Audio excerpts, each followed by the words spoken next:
ಮತ್ಸ್ಯಾದಿರೂಪೀ ಪೋಷಯತಿ ನೃಸಿಂಹೋ ರುದ್ರ ಸಂಸ್ಥಿತಃ ವಿಲಾಪಯೇದ್ವಿರಿಂಚಸ್ಥಃ ಸೃಜತೆ ವಿಷ್ಣುರವ್ಯಯಃ.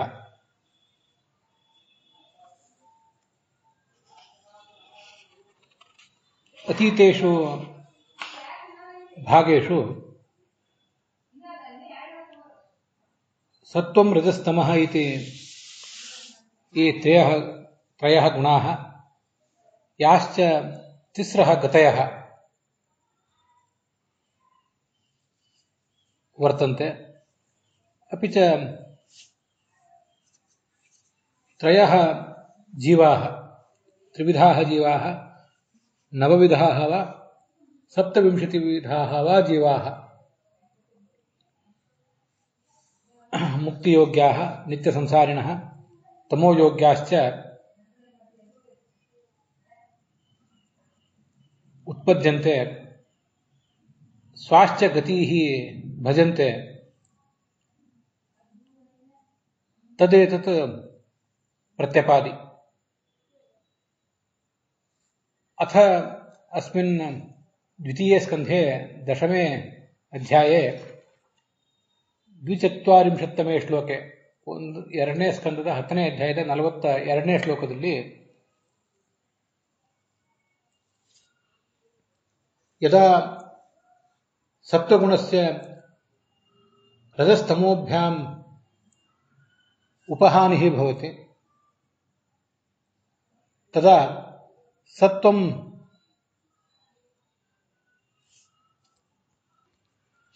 ರಕ್ಷಿತು ಕಾಮೋಯಂ ಭಗವಾನ್ ಧರ್ಮರೂಪದೃಕ್ ಧರ್ಮಂ ಪುಷ್ಣಾತಿ ವಿಶ್ವಂ ಚ ಸ್ಥಾಪಯತಿ ನೈಕವಿಧಾನ್ ಅವತಾರಾಂಶ್ಚ ಗೃಹ್ಣಾತಿ ಇತ್ಯೇತತ್ ಅತ್ರ ಸಂವರ್ಣ್ಯತೆ. ಅಜೋಪ್ಯಯಂ ವಿಷ್ಣುಃ ರಜಸ್ತಮೋಭ್ಯಾಂ ಯದಾ ಸತ್ವಂ ಪ್ರಬಾಧ್ಯತೆ ತದಾ ರಾಜಸಾನ್ ತಾಮಸಾಂಶ್ಚ ಹತ್ವಾ ಸಾತ್ವಿಕಾನ್ ವರ್ಧಯತಿ ಇತಿ ಸ್ಕಂದಪುರಾಣೇಪಿ ಶ್ರೂಯತೆ ಸ್ಮರ್ಯತೆ.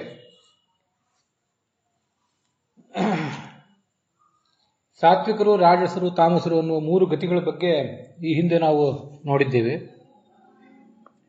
ಈ 42ನೇ ಶ್ಲೋಕದಲ್ಲಿ ಭಗವಂತ ಯಾಕೆ ಅವತಾರಗಳನ್ನು ಮಾಡ್ತಾನೆ ಅಂತನ್ನೋದನ್ನ ವರ್ಣಿಸ್ತಾರೆ. ಸಾತ್ವಿಕ ಸ್ವಭಾವಕ್ಕೆ ರಾಜಸ ತಾಮಸ ಸ್ವಭಾವಗಳಿಂದ ಪೀಡೆ ಬಂದಾಗ ಭಗವಂತ ಧರ್ಮದ ಸ್ಥಾಪನೆಗಾಗಿ ಮತ್ಸ್ಯ, ಕೂರ್ಮ ಮೊದಲಾದ ಅವತಾರಗಳನ್ನು ತಾಳ್ತಾನೆ. ಮತ್ತೆ ಜಗತ್ತನ್ನ ಸ್ಥಿತಿಗೆ ಜಗತ್ತನ್ನು ಕಾಪಾಡ್ತಾನೆ. ಜ್ಞಾನಾದಿಗಳನ್ನು ಕೊಡ್ತಾನೆ ಈ ಜಗತ್ತಿಗೆ. ಬೇಕಾದ ಐಹಿಕ ಸುಖವನ್ನು ಕೊಡ್ತಾನೆ, ಪಾರತ್ರಿಕ ಸುಖವನ್ನಂತೂ ಕೊಟ್ಟೇ ಕೊಡ್ತಾನೆ ಅನ್ನೋದನ್ನ ಈ ಶ್ಲೋಕದಲ್ಲಿ ವರ್ಣಿಸ್ತಾರೆ. ಮುಂದೆ 43ನೇ ಶ್ಲೋಕದಲ್ಲಿ ಅಲ್ಲಿಯೂ ಭಾಗವತ ತಾತ್ಪರ್ಯ ಇದೆ. 42ನೇ ಶ್ಲೋಕದಲ್ಲಿ ಸ್ಕಂದ ಪುರಾಣದ ಭಾಗವತ ತಾತ್ಪರ್ಯ ಇದೆ. 43ನೇ ಶ್ಲೋಕದಲ್ಲಿ ವಾಮನ ಪುರಾಣದ ಭಾಗವತ ತಾತ್ಪರ್ಯ ಇದೆ. ಈಗ ಆರಂಭದಲ್ಲಿ ನಾವು ಆ ವಾಮನ ಪುರಾಣದ ಶ್ಲೋಕದ ಮಂಗಲಾಚರಣದೊಂದಿಗೆ ಈ ಶ್ರವಣದಲ್ಲಿ ತೊಡಗಿಕೊಂಡಿದ್ದೇವೆ. ಮತ್ಸ್ಯ ಮೊದಲಾದ ರೂಪಗಳಿಂದ ಜಗತ್ತನ್ನು ಪೋಷಿಸ್ತಾನೆ ಈ ಭಗವಂತ. ನೃಸಿಂಹ ರೂಪದಿಂದ ರುದ್ರನಲ್ಲಿದ್ದು ಪ್ರಳಯಂಕರನಾಗ್ತಾನೆ. ಹಾಗೆ ಚತುರ್ಮುಖ ಬ್ರಹ್ಮನಲ್ಲಿ ಇದ್ದು ಜಗತ್ತನ್ನು ಸೃಷ್ಟಿಸ್ತಾನೆ ಅಂತ ಪುರಾಣ ಶ್ಲೋಕದ ಅರ್ಥ. ಇದೆಲ್ಲ ಹೇಗೆ? ಘನಾನೀಕ ಮಿವಾನಿಲಹ 43ನೇ ಶ್ಲೋಕ ಹೇಳ್ತದೆ. ಒಂದು ಗಾಳಿ ಎಷ್ಟು ಲೀಲಾಜಾರವಾಗಿ ದೊಡ್ಡ ದೊಡ್ಡ ಮೋಡಗಳನ್ನು ದೂರ ಮಾಡಿಬಿಡ್ತದೋ, ದೂರ ಓಡಿಸಿಬಿಡ್ತದೋ, ಹಾಗೆ ಭಗವಂತ ಎಲ್ಲವನ್ನೂ ಅನಾಯಾಸವಾಗಿ ಮಾಡ್ತಾನೆ, ತನ್ನ ಸ್ವಭಾವದಿಂದಲೇ ಮಾಡ್ತಾನೆ ಅಂತನ್ನೋದನ್ನ ತೋರಿಸ್ತಿದ್ದಾರೆ. ಈ ಶ್ಲೋಕಕ್ಕೆ ವಿಜಯಧ್ವಜರು ಮತ್ತು ಯಾದವಾರ್ಯರು ಏನು ಅರ್ಥ ಮಾಡಿದ್ದಾರೆ ಅನ್ನೋದನ್ನು ಮೊದಲು 42ನೇ ಶ್ಲೋಕದಲ್ಲಿ ಗಮನಿಸೋಣ. ಭಾಗವತ ತಾತ್ಪರ್ಯ ಏನು ಹೇಳ್ತಿದೆ ಅಂತ ಅನ್ನೋದನ್ನು ಕೂಡ ಗಮನಿಸೋಣ.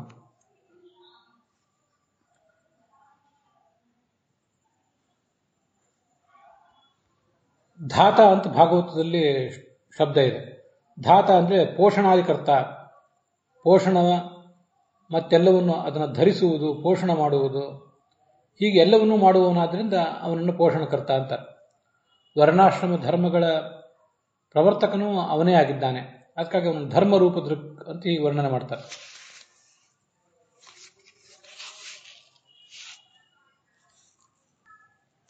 ತಿರಿಯನ್ ನರ ಸುರಾತ್ಮಭಿಹಿ ಅಂತಿದೆ. ಕೆಲವು ಕಡೆ ಅಡ್ಡ ಸಂಚಾರ ಮಾಡುವ ಪ್ರಾಣಿಗಳು ಏನಿರ್ತವೆ, ವರಾಹ ಮೊದಲಾದ ಪ್ರಾಣಿಗಳು, ಆ ಅವತಾರವನ್ನು ತಾಳ್ತಾನೆ. ಮತ್ಸ್ಯ, ಕೂರ್ಮ ಮೊದಲಾದವುಗಳೆಲ್ಲ ಅಡ್ಡ ಸಂಚಾರ ಮಾಡುವ ಪ್ರಾಣಿಗಳು, ಆ ರೂಪವನ್ನು ತಾಳಿದ. ವರಾಹ ಮೊದಲಾದ ರೂಪಗಳನ್ನು ತಾಳಿದ. ನರರು ಅಂದರೆ ರಾಮಕೃಷ್ಣಾದಿ ರೂಪಗಳಿಂದ ಮನುಷ್ಯರ ನಡುವೆ ಹುಟ್ಟಿ ಬಂದ. ಸುರನಾಗಿ ವಾಮನ ಇತ್ಯಾದಿ ರೂಪದಿಂದ, ನರಸಿಂಹ ಇತ್ಯಾದಿ ರೂಪದಿಂದ ಸುರನಾಗಿ ಹುಟ್ಟಿ ಬಂದ. ಹೀಗೆ ನರರ ನಡುವೆ ಸುರರ ನಡುವೆ ಕೆಲವು ಬಾರಿ ಹುಟ್ಟುತ್ತಾನೆ. ಕೆಲವು ಕಡೆ ಪ್ರಾಣಿಯಾಗಿಯೂ ಕೂಡ ಹುಟ್ಟುತ್ತಾನೆ. ಏನು ಜಗತ್ತಿನಲ್ಲಿ ಧರ್ಮದ ಕೊರತೆ ಕಾಣಿಸ್ತದೆ ಆವಾಗ ಅದನ್ನೆಲ್ಲ ತುಂಬಿಕೊಡ್ತಾನೆ. ಈ ವಿಜಯಧ್ವಜರು ಹೇಳುವಂತೆ ಯದಾ ಏವ ಏಕತಮೋ ದ್ವಾಭ್ಯಾಂ ಸ್ವಭಾವ ಉಪಹನ್ಯತೆ. ಈ ಸತ್ವ ಅನ್ನುವ ಒಂದು ಗುಣಕ್ಕೆ ರಾಜಸ ತಾಮಸ ಗುಣಗಳಿಂದ ಉಪಹತಿ ಬಂದಾಗ, ಧಕ್ಕೆ ಬಂದಾಗ ಅಂತ ಅದರ ತಾತ್ಪರ್ಯ.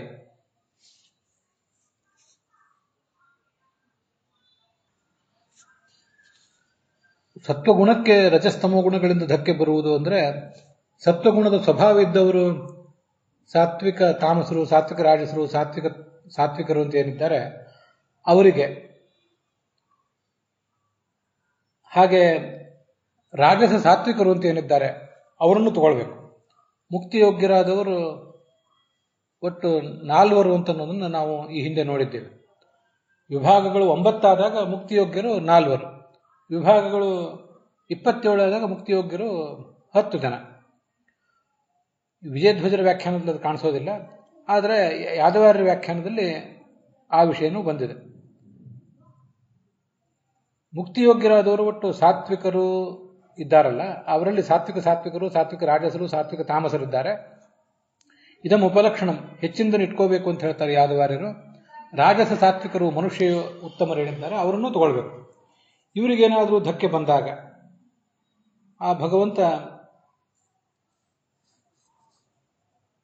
ಅಲ್ಲಿ ಅವತರಿಸ್ತಾನೆ. ಆ ಸತ್ವಗುಣವನ್ನು ಎತ್ತಿ ಹಿಡಿತಾನೆ, ರಜೋಗುಣ ತಮೋಗುಣಗಳನ್ನು ಮೆಟ್ಟಿ ನಿಲ್ತಾನೆ. ರಜಸ್ ಅಂತ ಏನು ಶಬ್ದ ಇದೆ, ಅದು ರಾಜಸ ತಾಮಸರು ಇಬ್ಬರನ್ನೂ ಇಟ್ಕೊಳ್ಬೇಕು ಅಂತ ತಿಳಿಸ್ತದೆ.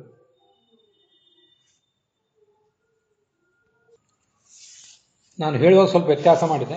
ಭಾಗವತ ತಾತ್ಪರ್ಯದಲ್ಲಿ ಸಾತ್ವಿಕೇಶು ತ್ರಿಷು ಅಂತ ಹೀಗೆ ಶ್ಲೋಕ ಇದೆಯಲ್ಲ, ಸಾತ್ವಿಕೇಶು ತ್ರಿಷು ಯದಾತು ಏಕಸ್ಯ ಪ್ರತಿಪಾದನಂ ರಜಸ್ತಮೋಭ್ಯಾಂ ವಿಷ್ಣುರಿಹಿ ತದಾ ಪ್ರಾದುರ್ಭವತ್ಯಜಃ ಅನ್ನುವ ಶ್ಲೋಕದ ಅರ್ಥವನ್ನು ಯಾದವಾರ್ಯರು ವಿವರಿಸುವಾಗ ಅಲ್ಲಿ ರಜಸ್ ಅಂದರೆ ರಾಜಸ ತಾಮಸರು ಅಂತ ಅದರ ಅರ್ಥ.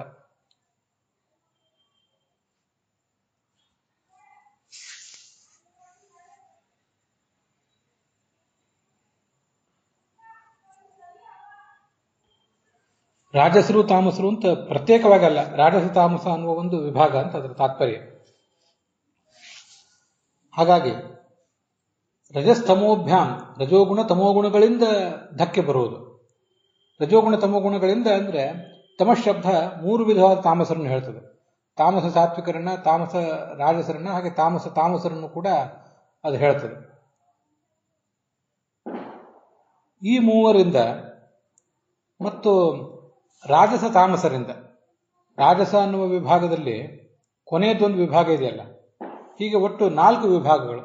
ಈ 4 ವಿಭಾಗಗಳಿಂದ ಸತ್ವಗುಣದವರಿಗೆ ತೊಂದರೆ ಬಂದಾಗ ಅಂತ ಅದರ ತಾತ್ಪರ್ಯ. ನಾವೀಗ 9 ವಿಭಾಗಗಳನ್ನು ಇಟ್ಕೊಂಡು ಮಾತಾಡ್ತಿದ್ದೇವೆ. 27 ವಿಭಾಗಗಳದೆಲ್ಲ ವಿಚಾರ ಹಿಂದೆ ಆಗಿ ಹೋಯಿತು.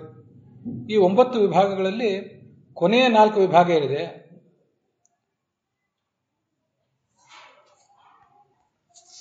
6, 7, 8, 9 ಅವರನ್ನೇ ಕ್ರಮವಾಗಿ ರಾಜಸ ತಾಮಸರು, ತಾಮಸ ಸಾತ್ವಿಕರು, ತಾಮಸ ರಾಜಸರು ಮತ್ತು ತಾಮಸ ತಾಮಸರು ಅಂತ ಹೇಳಿರೋದು. ಈ 4ರಿಂದ ಸತ್ವಗುಣಕ್ಕೆ ಧಕ್ಕೆ ಅಂತ ಅದರ ತಾತ್ಪರ್ಯ. ಸತ್ವಗುಣಕ್ಕೆ ಧಕ್ಕೆ ಅಂದರೆ ಸಾತ್ವಿಕ ಸಾತ್ವಿಕರು, ಸಾತ್ವಿಕ ರಾಜಸರು, ಸಾತ್ವಿಕ ತಾಮಸರು ಮತ್ತೆ ರಾಜಸ ಸಾತ್ವಿಕರು, ಈ 4 ಮುಕ್ತಿಯೋಗ್ಯರು. ಈ 4 ಮುಕ್ತಿಯೋಗ್ಯರಿಗೆ 4 ತಮೋಯೋಗ್ಯರಿಂದ ಏನಾದರೂ ತೊಂದರೆ ಬಂದಾಗ ಅಂತ ಅದರ ತಾತ್ಪರ್ಯ. ಆವಾಗ ಭಗವಂತ ಅವತರಿಸ್ತಾನೆ. ಸಾತ್ವಿಕಾನ್ ವರ್ಧಯತೆ ಅಂತಿದೆ ಭಾಗವತ ತಾತ್ಪರ್ಯದಲ್ಲಿ. ಸಾತ್ವಿಕರನ್ನ ಅವನು ಪೋಷಿಸ್ತಾನೆ, ಧರ್ಮ ಬೋಧನೆ ಮಾಡ್ತಾನೆ, ಅವರಿಗೆ ಸುಖ ಭೋಗ ಇತ್ಯಾದಿ ಎಲ್ಲವನ್ನೂ ಕೊಟ್ಟು ಅವರನ್ನು ಪೋಷಿಸ್ತಾನೆ ಅಂತ ಅದರ ತಾತ್ಪರ್ಯ.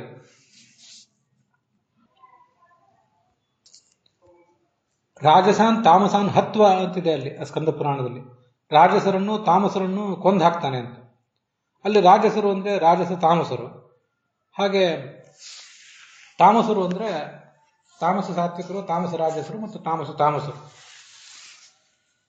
ಸತ್ವಗುಣದ ಮುಕ್ತಿಯೋಗ್ಯತೆ ಇರುವ 4 ತೊಂದರೆ ಕೊಟ್ಟಂಥ ಈ 4 ತಮೋಯೋಗ್ಯರೇನಿದ್ದಾರೆ ಅವರನ್ನ ಆತ ಸಂಹರಿಸ್ತಾನೆ, ಅವರ ಉಪಟಳವನ್ನ ನಾಶ ಮಾಡ್ತಾನೆ, ಸಾತ್ವಿಕರನ್ನು ಎತ್ತಿ ಹಿಡಿತಾನೆ ಅಂತ ಅದರ ಅಭಿಪ್ರಾಯ.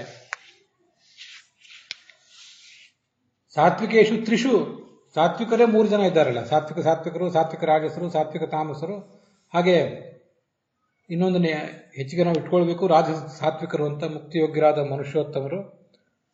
ಇವರಿಗೆ ಯಾರಿಗಾದ್ರೂ ಒಬ್ಬರಿಗೆ ತೊಂದರೆ ಬಂದರೂ ಈ ಭಗವಂತ ಈ ಎಲ್ಲ ಕಾರ್ಯಗಳನ್ನು ಮಾಡಿಯೇ ಮಾಡ್ತಾನೆ ಅಂತ ಅದರ ತಾತ್ಪರ್ಯ. ಇದ್ರ ಬಗ್ಗೆ ನಂದೊಂದು ಒಂದು ಸಣ್ಣ ವಿಮರ್ಶೆ ಇದೆ.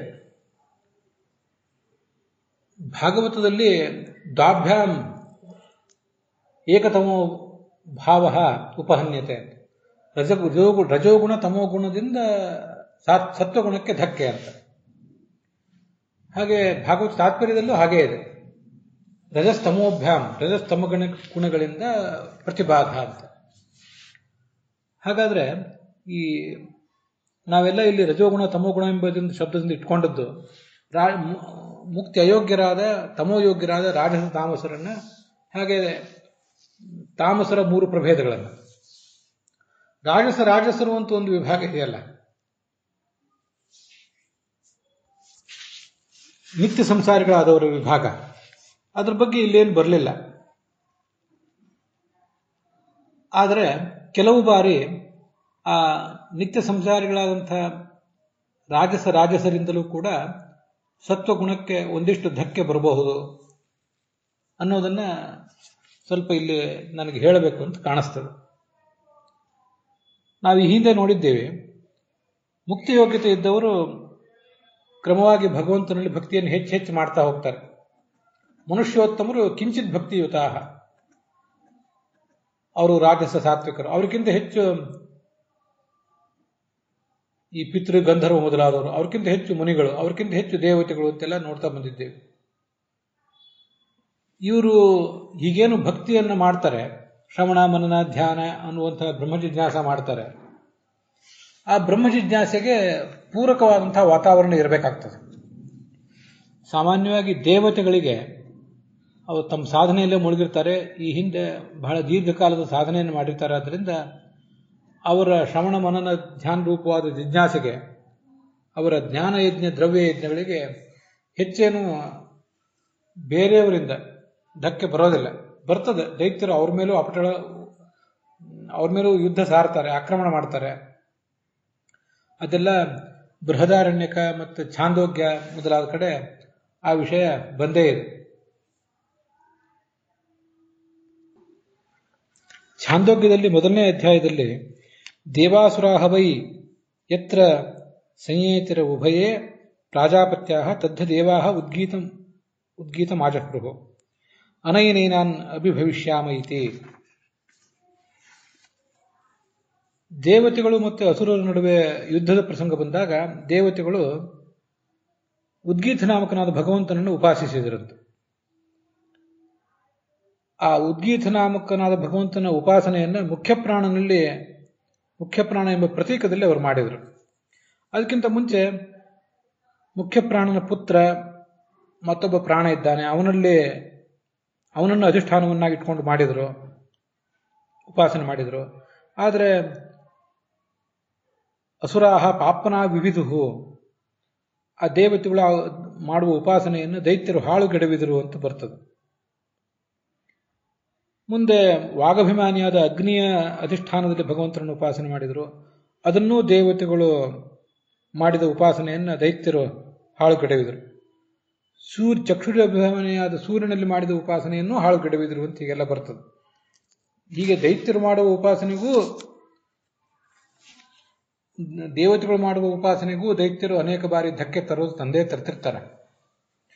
ಆದರೂ ದೇವತೆಗಳಿಗೆ ಅವರ ಸಾಧನೆಯೇ ಬಹಳ ದೊಡ್ಡದಾದ್ರಿಂದ, ಅವರ ಯೋಗ್ಯತೆಯೇ ಬಹಳ ದೊಡ್ಡದಾದ್ರಿಂದ ಅವರಿಗೆ ಪುಟದೇಳಲಿಕ್ಕೆ ಬೇಕಾದಷ್ಟು ಅವಕಾಶ ಇರ್ತದೆ. ಆದರೆ ಈ ರಾಜಸ ಸಾತ್ವಿಕರಾದ ಮನುಷ್ಯರೇನಿದ್ದಾರೆ ಅವರಿಗೆ ಯಾರೋ ರಾಜಸ ತಾಮಸರು ಮತ್ತೆ ತಾಮಸರ 3 ಪ್ರಭೇದಗಳು ಅಂತ ದುಷ್ಟರು ಧಕ್ಕೆ ತಂದ್ರಂತೂ ಅವರ ಆಚಾರ ವಿಚಾರ ದ್ರವ್ಯಯಜ್ಞ ಮತ್ತು ಜ್ಞಾನಯಜ್ಞ ಅವು ಹಳ್ಳ ಹಿಡಿಯುವುದು ನಿಶ್ಚಿತ, ಅದು ಹಾಳಾಗಿ ಹೋಗುವುದು ನಿಶ್ಚಿತ. ಅದರ ಜೊತೆಗೆ ನಂದೊಂದು ಅಬ್ಸರ್ವೇಷನ್, ರಾಜಸ ಸಾತ್ವಿಕರು ಮುಕ್ತಿಯೋಗ್ಯರಾದ ಮನುಷ್ಯರು ಅಂತೆಲ್ಲ ನಾವು ನಮ್ಮ ಬಗ್ಗೆ ಅನ್ಕೊಂಡಿದ್ದೇವೆ. ನಾವು ದ್ರವ್ಯಯಜ್ಞ ಜ್ಞಾನಯಜ್ಞ ಆಚಾರ ವಿಚಾರ ಇತ್ಯಾದಿಗಳನ್ನೆಲ್ಲ ಮಾಡ್ತಾ ಒಂದು ತಕ್ಕಮಟ್ಟಿಗಾದರೂ ಧಾರ್ಮಿಕ ವಾತಾವರಣದಲ್ಲಿ ಇರಬೇಕು ಅಂತಾದರೆ, ಆಧ್ಯಾತ್ಮಿಕ ವಾತಾವರಣದಲ್ಲಿ ಮುನ್ನಡಿಬೇಕು ಅಂತಾದರೆ ಇನ್ನೊಬ್ಬರಿಂದ ಧಕ್ಕೆ ಬರಬಾರದು ಅಂತ ಮಾತ್ರ ಅಲ್ಲ, ಅದಕ್ಕೆ ಪೂರಕವಾದ ವಾತಾವರಣವೂ ಕೂಡ ಇರಬೇಕಾಗ್ತದೆ. ಈ ರಾಜಸರು ಅಂತ ನಿತ್ಯ ಸಂಸಾರಿಗಳ ಒಂದು ವಿಭಾಗ ಇದೆಯಲ್ಲ, ಅದನ್ನು ಕಳೆದ ದಿವಸ ನಾವು ನೋಡಿದ್ದೀವಿ. ನಿತ್ಯ ಸಂಸಾರಗಳ ವಿಭಾಗವೇ ಒಂದು 7 ವಿಭಾಗ ಇದೆ. ಒಟ್ಟಾರೆ 27 ವಿಭಾಗಗಳಲ್ಲಿ ಒಂದು 7 ವಿಭಾಗ ನಿತ್ಯ ಸಂಸಾರಿಗಳದೇ ಇದೆ ಅಂತ ನೋಡಿದ್ದೀವಿ. ಈ ನಿತ್ಯ ಸಂಸಾರಿಗಳು ಏನು ಮಾಡ್ತಾರೆ? ಅಜ್ಞಾಹ ವಿಷ್ಣು ದ್ವೇಷಹೀನಾಹ. ಅದರಲ್ಲೂ ನಿತ್ಯ ಸಂಸಾರಿಗಳಲ್ಲೂ ಅನೇಕ ಥರದವರಿದ್ದಾರೆ. ಕೆಲವರಿಗೆ ಭಗವಂತ ಸರ್ವೋತ್ತಮನೋ ಇನ್ನು ಬೇರೆ ದೇವತೆ ಸರ್ವೋತ್ತಮನೋ ಅನ್ನುವ ಬಗ್ಗೆ ಸರ್ವಾಧಿಕ್ಯ ಸಂಶಯ ಇದೆ ಅವರಿಗೆ. ಇನ್ನು ಕೆಲವರಿಗೆ ಅಜ್ಞಾಹ ವಿಷ್ಣು ದ್ವೇಷಹೀನಾಹ, ಇವರು ಯಾರಿಗೂ ಭಗವಂತನ ಬಗ್ಗೆ ದ್ವೇಷ ಇಲ್ಲ. ಆದರೆ ಕೆಲವರಿಗೆ ಭಗವಂತ ಸರ್ವೋತ್ತಮನೋ ಬೇರೆ ದೇವತೆ ಸರ್ವೋತ್ತಮನೋ ಅಂತ ಸಂಶಯ ಇದೆ. ಕೆಲವರಿಗೆ ಅದ್ರ ಬಗ್ಗೆ ಅಜ್ಞಾನವೇ ಇದೆ, ಯಾರ ಸರ್ವೋತ್ತಮ ಅನ್ನೋ ಗೊಡವೆಗೆ ಅವ್ರು ಹೋಗಿಲ್ಲ, ದ್ವೇಷವೂ ಇಲ್ಲ. ಹೀಗೆ ರಾಜಸ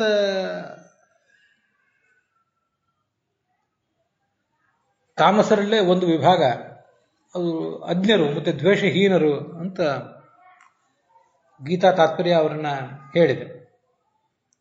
ಅದಕ್ಕಿಂತ ಮೇಲಿನವರು ಕೆಲವರು ಸಂಶಯ ಉಳ್ಳವರು, ಭಗವಂತನ ಬಗ್ಗೆ ಒಂದಿಷ್ಟು ಅರಿವಿದೆ ಆದರೆ ಸಂಶಯ, ಭಗವಂತ ಸರ್ವೋತ್ತಮನೋ ಮತ್ತಾರೋ ಸರ್ವೋತ್ತಮನೋ ಅಂತ.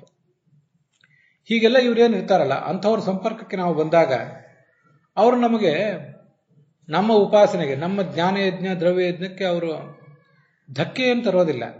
ಆದರೆ ಅವರ ಸಹವಾಸದಿಂದಾಗಿ ನಮ್ಮ ಧಾರ್ಮಿಕ ಪ್ರವೃತ್ತಿ ಆಧ್ಯಾತ್ಮಿಕ ಪ್ರವೃತ್ತಿ ನಶಿಸಿ ಹೋಗುವ ಸಾಧ್ಯತೆಗಳು ಬಹಳ ಇರ್ತವೆ. ಈ ಜಗತ್ತಿನಲ್ಲಿ ಇದು ಕಂಡು ಬರ್ತಿರ್ತದೆ. ಕೆಲವು ಬಾರಿ ತೊಂದರೆ ಕೊಡುವವರೇ ಇರ್ತಾರೆ, ದೈಹಿಕವಾಗಿ ಮಾನಸಿಕವಾಗಿ ಹಿಂಸಿಸಿ ತೊಂದರೆ ಕೊಡುವವರೇ ಇರ್ತಾರೆ. ಅದರಿಂದಲೂ ಆಧ್ಯಾತ್ಮಿಕತೆಗೆ ಧಕ್ಕೆ ಬರ್ತದೆ. ಅದಲ್ಲದೆ ತಮ್ಮ ಜೀವನ ಶೈಲಿಯಲ್ಲಿ ತಾವಿರ್ತಾರೆ, ಸುಖಲೋಲುಪರಾಗಿರ್ತಾರೆ. ಇನ್ನೊಬ್ಬರನ್ನು ಭಗವಂತನನ್ನು ದ್ವೇಷ ಮಾಡೋದಿಲ್ಲ, ಭಾಗವತರನ್ನು ದ್ವೇಷ ಮಾಡೋದಿಲ್ಲ, ಯಾರನ್ನೂ ದ್ವೇಷ ಮಾಡೋದಿಲ್ಲ. ಆದರೆ ಅಜ್ಞಾನದಲ್ಲಿ ಮುಳುಗಿದ್ದು ಬಿಟ್ಟಿರ್ತಾರೆ.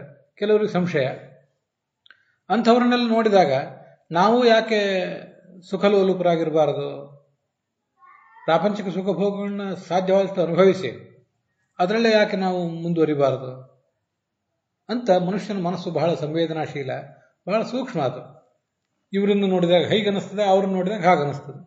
ಯಾರೋ ಋಷಿಮುನಿಗಳನ್ನು ನೋಡಿದರೆ ನಾವು ಇವರಂತೆ ಸಾಧನೆ ಮಾಡಬೇಕು ಅಂತ ಅನಿಸ್ತದೆ. ಸುಖ ಪಡುವವರನ್ನ ಯಾರನ್ನು ನೋಡಿದರೆ ನಾನು ಹಾಗೆ ಇರಬೇಕಾಗಿತ್ತು, ನನಗೂ ಆ ಅಧಿಕಾರ ದೌಲತ್ತು ಇತ್ಯಾದಿ ಎಲ್ಲ ಸಿಗಬೇಕಾಗಿತ್ತು ಅಂತ ಅಂದ್ಕೊಂಡ್ಬಿಡ್ತದೆ. ಆವಾಗ ಆ ಹಾವು ಏಣಿ ಆಟದಲ್ಲಿ ಒಂದು ಹಾವು ಕಚ್ಚಿದಂತಾನೆ ಕೆಳಗೆ ಬೀಳ್ತಾನ, ಮತ್ತೆ ಮೇಲೆ ಹೋಗ್ತಾನೆ.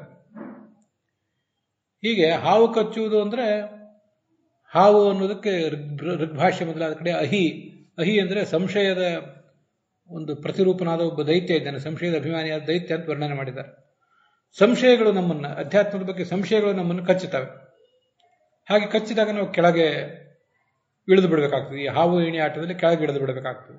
ಅದೇ ದೊಡ್ಡ ಸಮಸ್ಯೆ.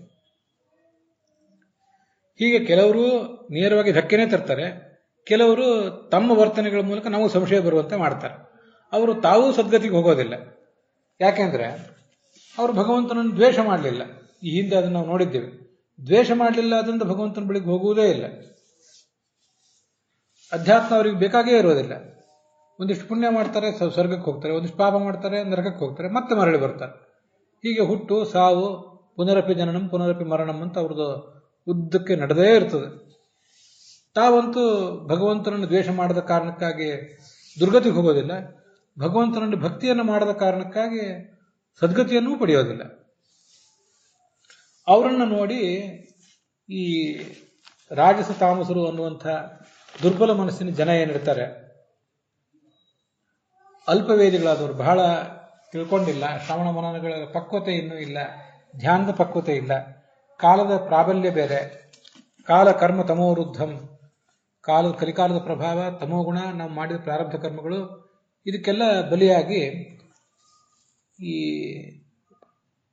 ರಾಜಸ ಸಾತ್ವಿಕರು ಅನ್ನೋ ಏನು ಮುಕ್ತಿಯೋಗ್ಯರಿದ್ದಾರೆ ಅವರಿಗೆ ರಾಜಸರಿಂದಲೂ ನಿತ್ಯ ಸಂಸಾರಿಗಳಿಂದಲೂ ಕೆಲವು ಬಾರಿ ಧಕ್ಕೆ ಬರುವ ಸಾಧ್ಯತೆ ಇದೆ.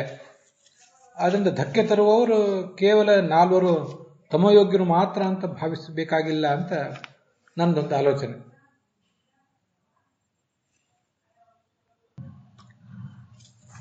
ಇದ್ರ ಬಗ್ಗೆ ನಿಮ್ಮ ಅಭಿಪ್ರಾಯ ನೀವು ತಿಳಿಸ್ಬೇಕು. ಮತ್ತೆ ಭಗವಂತ ಅವತಾರ ಮಾಡುವುದು ಆ ಸಾತ್ವಿಕೇಶು ತ್ರಿಷು, ಸಾತ್ವಿಕರು ದೇವತೆಗಳು, ಸಾತ್ವಿಕ ರಾಜಸರು ಅಂದರೆ ಮುಂದೆ ಪಿತೃ ಮೊದಲಾದವರು, ಸಾತ್ವಿಕ ತಾಮಸರು ಅಂದರೆ ಗಂಧರ್ವ ಮೊದಲಾದವರು, ಗಂಧರ್ವ ಮುನಿಗಳು ಮೊದಲಾದವರು ಸಾತ್ವಿಕ ತಾಮಸರು. ಸಾತ್ವಿಕ ರಾಜಸರು ಅಂದರೆ ಮುನಿಗಳು. ನಾನು ಸ್ವಲ್ಪ ವ್ಯತ್ಯಾಸ ಮಾಡಿ ಹೇಳಿದೆ. ಸಾತ್ವಿಕರು ಅಂದರೆ ದೇವತೆಗಳು. ಇವರಿಗೆ ಯಾರಿಗಾದ್ರೂ ಒಬ್ಬರಿಗೆ, ಈ 3 ವಿಭಾಗಗಳಲ್ಲಿ ಯಾರಿಗಾದ್ರೂ ಒಬ್ಬರಿಗೆ ರಜೋಗುಣ ತಮೋಗುಣಗಳಿಂದ ಧಕ್ಕೆ ಬಂದಾಗ, ರಾಜಸ ತಾಮಸರಿಂದ ಅಥವಾ ತಮೋಯೋಗ್ಯರಾದ ಆ 3ರಿಂದ ಧಕ್ಕೆ ಬಂದಾಗ ಅಂತ ಇಲ್ಲಿದೆಯಲ್ಲ, ಅದನ್ನ ಬನ್ನಂಜ ಗೋವಿಂದಾಚಾರ್ಯರು ವ್ಯಾಖ್ಯಾನ ಮಾಡುವಾಗ ಭಗವಂತನ ಅವತಾರಗಳೆಲ್ಲವೂ ಕೂಡ ದೇವತೆಗಳ ಸಲುವಾಗಿಯೇ ಇರ್ತವೆ, ಅವರ ಪ್ರಾರ್ಥನೆಗೆ ಅನುಗುಣವಾಗಿಯೇ ಇರ್ತವೆ ಅಂತ ಅಲ್ಲಿ ಅದನ್ನು ವ್ಯಾಖ್ಯಾನ ಮಾಡಿದ್ದಾರೆ. ಯಾಕಂದ್ರೆ ಭಾಗವತ ತಾತ್ಪರ್ಯದಲ್ಲಿ ಹಾಗೇ ಇದೆ. ಸಾತ್ವಿಕರು, ಸಾತ್ವಿಕ ರಾಜಸರು, ಸಾತ್ವಿಕ ತಾಮಸರಿಗಾಗಿ ಅವರಿಗೆ ಧಕ್ಕೆ ಬಂದಾಗ ಅವರಿಗಾಗಿ ಅವತಾರ ಅಂತ. ರಾಜಸ ಸಾತ್ವಿಕರು ಅಂತ ಮನುಷ್ಯೋತ್ತಮರು ಏನಿದ್ದಾರೆ ಅವರಿಗಾಗಿ ಈ ಅವತಾರ ಅಂತ ಅನ್ನೋದು ಭಾಗವತ ತಾತ್ಪರ್ಯದಲ್ಲಿ ಕಾಣಿಸೋದಿಲ್ಲ.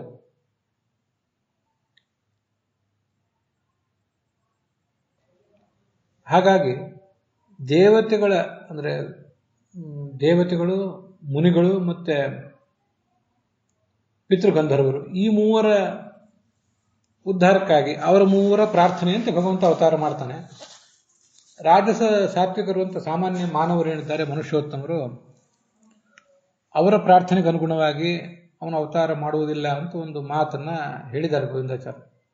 ಆದರೆ ಅದೇನು ಅಷ್ಟು ಉಚಿತವಾಗಿ ಕಾಣಿಸೋದಿಲ್ಲ. ಈ ರಾಜಸ ಸಾತ್ವಿಕರಾದ ಮನುಷ್ಯರು ಅಥವಾ ಮನುಷ್ಯೋತ್ತಮರು ಭಗವಂತನನ್ನು ಹೋಗಿ ಪ್ರಾರ್ಥನೆ ಮಾಡಿ ನಮಗೆ ಇಂಥ ತೊಂದರೆ ಆಗಿದೆ, ನಮಗಾಗಿ ಅವತಾರ ಮಾಡು ಬಾ ಅಂತ ಅವರೇನು ಕೇಳುವಷ್ಟು ಎತ್ತರದವರೇನು ಅಲ್ಲ, ಅದನ್ನು ಒಪ್ಪಬಹುದು. ಭಗವಂತನ ಬಳಿಗೆ ಹೋಗಿ ಪ್ರಾರ್ಥನೆ ಮಾಡುವವರು ಆ ಸಾತ್ವಿಕರಾದ ಬ್ರಹ್ಮಾದಿ ದೇವತೆಗಳೇ, ಮುಂದೆ ಸಾತ್ವಿಕ ರಾಜಸರಾದ ಮುನಿಗಳು ಮೊದಲಾದವರು, ಮುಂದೆ ಈ ಪಿತೃಗಂಧರ್ವ ಮೊದಲಾದವರು. ಅದರಲ್ಲೂ ಮುಖ್ಯವಾಗಿ ಭಗವಂತನ ಬಳಿಗೆ ಕ್ಷೀರಸಾಗರಕ್ಕೆ ಹೋಗಿ ಅವನನ್ನು ಸಂತೋಷಪಡಿಸಿದರು, ಅವನು ಆರಾಧನೆ ಮಾಡಿದರು ಅಂತ ಎಲ್ಲ ಅವತಾರಗಳ ಕಾರ್ಯದಲ್ಲೂ ನಾವು ಕೇಳ್ತೇವಲ್ಲ. ಅವತಾರಕ್ಕಿಂತ ಮುಂಚೆ, ರಾಮಾವತಾರ, ಕೃಷ್ಣಾವತಾರಕ್ಕಿಂತ ಮುಂಚೆ ಅದೆಲ್ಲ ಬ್ರಹ್ಮಾದಿ ದೇವತೆಗಳೇ ಹೋಗೋದು. ಬ್ರಹ್ಮ, ಅವನ ಹಿಂಬಾಲಕರಾಗಿ ಗರುಡ ಶೇಷರುದ್ರರು, ಅವರ ಹಿಂಬಾಲಕರಾಗಿ ಇಂದ್ರಾದಿ ದೇವತೆಗಳು ಅಂತ. ಅದರಿಂದ ಪ್ರಾರ್ಥನೆ ಮಾಡುವುದು ದೊಡ್ಡವರೇ ಮಾಡ್ತಾರೆ, ಅದ್ರ ಬಗ್ಗೆ ಏನು ವಿವಾದ ಇಲ್ಲ. ಗೋವಿಂದಾಚಾರ್ಯ ಹೇಳಿದ್ರ ಬಗ್ಗೆ ನಮ್ಗೆ ಸಹಮತ ಇದೆ. ಆದರೆ ಅವತಾರದ ಒಂದು ಉದ್ದೇಶ ರಾಜಸ ಸಾತ್ವಿಕರನ್ನು ಪೊರೆಯುವುದು ಆಗಿದೆ. ಸಾತ್ವಿಕೇಶು ತ್ರಿಷು ಯದಾತ್ವಿಕಸ್ಯ ಪ್ರತಿಪಾದನಂ. ಸಾತ್ವಿಕರ ಮೂರು ಪ್ರಭೇದಗಳಿಗೆ ಅಂದರೆ ಮನುಷ್ಯೋತ್ತಮರಿಗಿಂತ ಮೇಲಿರುವ ಮೂರು ಪ್ರಭೇದಗಳಿಗೆ ಧಕ್ಕೆ ಬಂದಾಗ ಭಗವಂತನ ಅವತಾರ ಅನ್ನುವುದೇನಿದೆ ಅದನ್ನು ಸ್ವಲ್ಪ ಹಿಗ್ಗಿಸ್ಕೋಬೇಕು. ಅದನ್ನೇ ಯಾದವಾರನೆ ಮಾಡಿದ್ದು ಇದಮುಪಲಕ್ಷಣಂ ಅಂತ. ರಾಜಸ ಸಾತ್ವಿಕೋಪಿ ಗ್ರಾಹ್ಯ ಅಂತ ಹೇಳಿದ್ದು ಅದಕ್ಕಾಗಿಯೇ.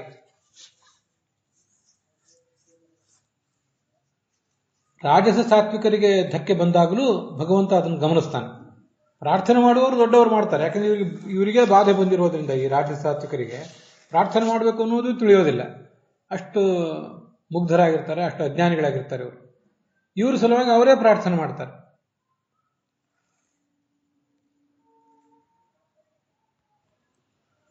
ವೇದವ್ಯಾಸರ ಅವತಾರದ ಕುರಿತು ವರ್ಣನ ಈ ಸ್ಕಂದ ಪುರಾಣದಲ್ಲಿ ಬಂದಿದೆ. ಅದನ್ನು ಆಚಾರ್ಯರು ಬ್ರಹ್ಮಸೂತ್ರ ಭಾಷ್ಯದಲ್ಲಿ ಉದ್ಧರಿಸಿದ್ದಾರೆ. ಗೌತಮ ಋಷಿಯ ಶಾಪದಿಂದ ಜ್ಞಾನ ಕಳೆದು ಹೋಗಿ ಅಜ್ಞಾನವೇ ಎಲ್ಲ ಕಡೆ ತುಂಬಿಕೊಂಡಿತ್ತು. ಸಂಕೀರ್ಣ ಬುದ್ಧಯೋ ದೇವಾಹ. ಈ ಬ್ರಹ್ಮ ರುದ್ರ ಮೊದಲಾದ ದೇವತೆಗಳೆಲ್ಲರೂ ಕೂಡ ಸಂಕೀರ್ಣ ಬುದ್ಧಯ ಅಜ್ಞಾನಾದಿ ಮಿಷ್ಟಜ್ಞಾನಿನ. ಅಜ್ಞಾನ ಸಂಶಯಗಳು ಅವರನ್ನ ಮುತ್ತಿಕೊಂಡವು. ಕೆಲವರಿಗೆ ದೇವತೆಗಳಿಗೆ ಯಾರಿಗಾದರೂ ಸಂಶಯ ಬಂದಿರಬಹುದು, ಕೆಳಗಿನ ಯೋಗ್ಯತೆ ಇದ್ದವರಿಗೆ. ಆದರೆ ಜಯತೀರ್ಥರು ಅದನ್ನು ವ್ಯಾಖ್ಯಾನ ಮಾಡುವಾಗ ಹೇಳ್ತಾರೆ, ಸಂಕೀರ್ಣ ಬುದ್ಧಯ ಅಂದರೆ ಬ್ರಹ್ಮಾದಿ ಬುದ್ಧಿ ಸಂಕೀರ್ಣತಾ ನಾಮ ಸಜ್ಜನ ಅನುಕ್ರೋಶಯುಕ್ತತೈವ ನ ಅಜ್ಞಾನಾದಿ ಮಿಶ್ರತ್ವಂ. ಚತುರ್ಮುಖ ಬ್ರಹ್ಮನಂತ ದೇವತೆಗೂ ಬುದ್ಧಿ ಸಂಕೀರ್ಣತೆ ಬಂದು ಅಂದರೆ ಸಜ್ಜನರಿಗೆ ರಾಜಸ ಸಾತ್ವಿಕರು ಅವ್ರಿಗಿಂತ ಕೆಲವು ಮೇಲಿರುವಂಥ ಕೆಲವರಿಗೆಲ್ಲ ಬುದ್ಧಿ ಮಾಲಿನ್ಯ ಬಂದಿದೆಯಲ್ಲ ಅಂತ ಅವ್ರಿಗೊಂದು ಅನುಕಂಪ. ಆ ಅನುಕಂಪನೇ ಬುದ್ಧಿ ಸಂಕೀರ್ಣತೆ ಚತುರ್ಮುಖ ಬ್ರಹ್ಮನಿಗೆ. ಕೆಳಗೆ ಬಂದಂತೆ ಕೆಲವು ದೇವತೆಗಳಿಗೆ, ಕೆಲವರಿಗಾದರೂ ಮುಕ್ತಿ ಯೋಗ್ಯರಿಗೆ, ದೇವತೆಗಳಿಗೆ ಅಂತ ನಾನು ಹೇಳೋದಿಲ್ಲ, ಅಥವಾ ಮುನಿಗಳಿಗೆ ಅಂತಲೂ ನಾನೇನು ಹೇಳ್ತಿಲ್ಲ. ಅದರ ಕೆಳಗೆ ಪಿತೃಗಂಧರ್ವರಿದ್ದಾರೆ, ಅವರಲ್ಲಿ ಯಾರೋ ಕೆಲವರಿಗೆ. ದೇವತೆಗಳ ವರ್ಗದಲ್ಲೂ ಬಹಳ ಕೆಳಗಿದ್ದವರಿಗೆ ಏನಾದರೂ ಆ ಥರ ಬರುವ ಸಾಧ್ಯತೆ ಇದೆ. ಯಾಕೆಂದರೆ ಸಂಕೀರ್ಣ ಬುದ್ಧಯ ಅಜ್ಞಾನಾದಿ ಮಿಷ್ಟಜ್ಞಾನಿನ ಅಂತ ಜಗನ್ನಾಥ ಯತಿಗಳು ಮೊದಲಾದವರು ಅದಕ್ಕೆ ಅರ್ಥ ಬರೆದಿದ್ದಾರೆ. ಜಯತೀರ್ಥರು ಮಾತ್ರ ಬ್ರಹ್ಮಾದಿಗಳಿಗೆ ಬುದ್ಧಿ ಸಂಕೀರ್ಣತ ಅಂದರೆ ಸಜ್ಜನದ ಬಗ್ಗೆ ಒಂದು ಪ್ರೀತಿ ಮಾತ್ರ ಅಂತ ಈಗ ಅರ್ಥ ಬರೆದಿದ್ದಾರೆ. ಅಂತೂ ಸಾಮಾನ್ಯ ಸಜ್ಜನರಿಗೂ ಏನಾದರೂ ಧಕ್ಕೆ ಬಂದಾಗ ಅವರಿಗೆ ಕೇಳಿಕೊಳ್ಳಬೇಕು, ಭಗವಂತನ ಪ್ರಾರ್ಥನೆ ಮಾಡಬೇಕು ಅನ್ನುವುದು ಗೊತ್ತಾಗದೇ ಇದ್ದಾಗ,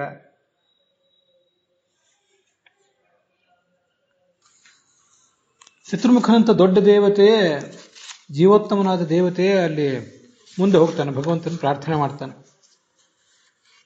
ಮನುಷ್ಯಾಣಾಂ ಋಷೀಣಾಂ ದೇವತಾನಾಂ ಚ ಅಂತೂ ಬರೀತಾರೆ ತತ್ವ ಪ್ರದೀಪಾಚಾರ್ಯರು, ತ್ರಿವಿಕ್ರಮ ಪಂಡಿತರು. ಇವರಿಗೆ ಇದು ತತ್ವವೋ ಅದು ತತ್ವವೋ ಅಂತ ಸಂಶಯ. ಕೆಲವರಿಗೆ ಈ ಎರಡು ವಿಷಯಗಳಲ್ಲಿ ಯಾವುದೋ ಒಂದರ ಬಗ್ಗೆ ವಿಷ್ಣುವೇ ಸರ್ವೋತ್ತಮ ಇರಬಹುದು, ಆದರೆ ಹೌದೋ ಇಲ್ಲೋ ಪೂರ್ಣವಾಗಿ ಹೇಳಲಿಕ್ಕಾಗೋದಿಲ್ಲ ಅಂತ ಒಂದು ಗೊಂದಲ ಬೇರೆ. ವಿಷ್ಣು ಸರ್ವೋತ್ತಮ ಇಲ್ಲದೇ ಇರುವ ಸಾಧ್ಯತೆಯೇ ಹೆಚ್ಚು ಅಂತ ಇನ್ನು ಕೆಲವರಿಗೆ. ಹೀಗೆ ಅವರ ಪ್ರಾರ್ಥನೆಯನ್ನು ಮನ್ನಿಸಿ ಭಗವಂತ ಅವತಾರ ಮಾಡಿದ ಅಂತ ಆ ಸ್ಕಂದ ಪುರಾಣದಲ್ಲಿದೆ. ಆಚಾರ್ಯ ಬ್ರಹ್ಮಸೂತ್ರ ಭಾಷ್ಯದಲ್ಲಿ ಅದನ್ನು ಹೇಳಿದ್ದಾರೆ.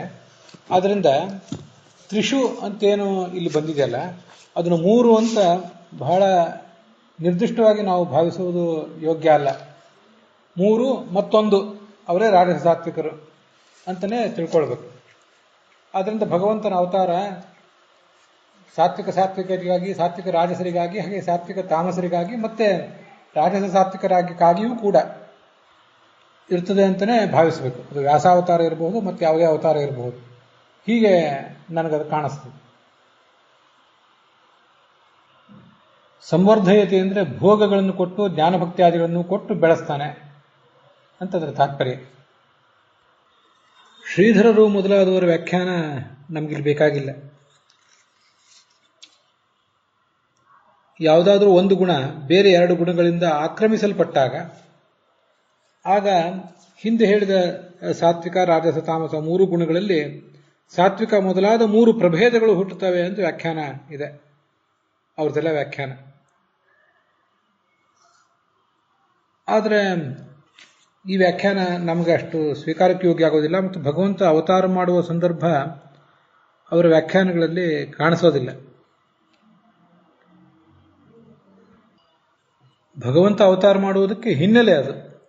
ಈ ಒಂದು ಸತ್ವಗುಣಕ್ಕೆ, ಸಾತ್ವಿಕ ಸ್ವಭಾವಕ್ಕೆ ರಜಗುಣ ತಮೋಗುಣಗಳಿಂದ ಆಗುವ ಧಕ್ಕೆ, ಆವಾಗ ಭಗವಂತ ಅವತಾರ ಮಾಡ್ತಾನೆ ಅನ್ನೋದನ್ನು 42ನೇ ಶ್ಲೋಕದಲ್ಲಿ ವರ್ಣನೆ ಮಾಡಿದ್ದಾರೆ. ಆದ್ದರಿಂದ ಆ ವ್ಯಾಖ್ಯಾನ ನಮಗೆ ಸ್ವೀಕಾರಕ್ಕೆ ಯೋಗ್ಯ ಆಗೋದಿಲ್ಲ. ಅದನ್ನು ಹೆಚ್ಚು ನಾನು ಇಲ್ಲಿ ವಿವರಿಸಿಲ್ಲ. ಹೀಗೆ 42ನೇ ಶ್ಲೋಕದ ವಿವರಣ ಇಲ್ಲಿಗೆ ಸಮಾಪ್ತ ಆಗಿದೆ. ಇವತ್ತಿನ ಭಾಗವೂ ಕೂಡ ಸಮಾಪ್ತ ಆಗಿದೆ. ಹುಸಿಯ ನಾಡಿ ಹೊಟ್ಟೆ ಹೊರೆವು ವಿಷಯದಲ್ಲಿ ರಸಿಕನೆಂದು ಹುಸಿಗೆ ಹಾಕಿದರು ಎನ್ನ ಹೃಷಿಕೇಶನೇ, ಈಶನೆನ್ನ ಚರಣಧೇನು ಆಸೆಯಿಂದ ಮಾಡುವ ದೋಷರಾಶಿ ನಾಶ ಮಾಡು ಶ್ರೀಶಕೇಶವ. ಶ್ರೀಕೃಷ್ಣಾರ್ಪಣಮಸ್ತು.